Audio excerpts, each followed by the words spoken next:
2 Augustus. Christus moet verhoog word. Almal word na die verhoogde Heiland getrek.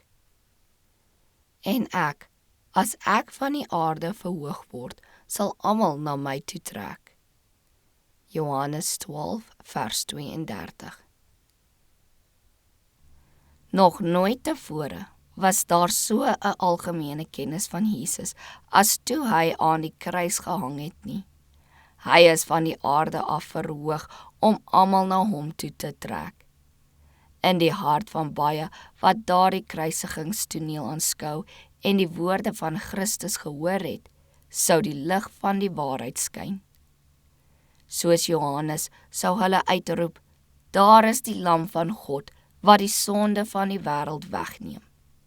Daar was diegene wat nooit gerus het totdat hulle die skrifte deursoek het en sin met sin vergelyk het en die betekenis van Christus se sending verstaan het nie. Hulle het gesien dat vergifnis gulhartiglik voorsien word deur hom wie se genade die hele wêreld insluit.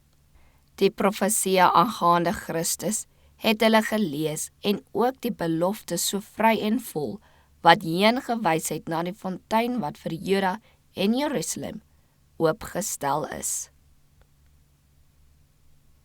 Christus se dood aan die kruis om vir sonde te versoen, is die groot waarheid waarom alle ander waarhede draai.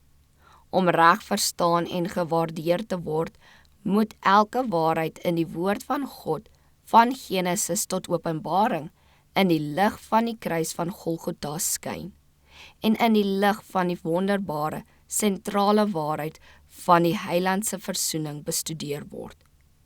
Diegene wat die Heiland se onbegryplike opoffering bestudeer, groei in genade en kennis. Ek hou aan U, die groot monument van genade en wedergeboorte, verlossing en redding voor. Die Seun van God aan die kruis van Golgotha verhoog. Dit behoort die onderwerp van elke preek te wees.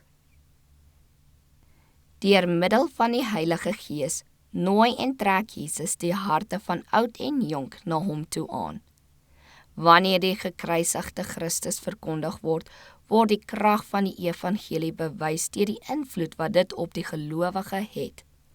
Pleks dat hy in misdade en die sonde dood bly, word hy opgewek. Verhoog die man van Golgotha, hoër en steeds hoër. Daar is krag in die verhoging van die kruis van Golgotha.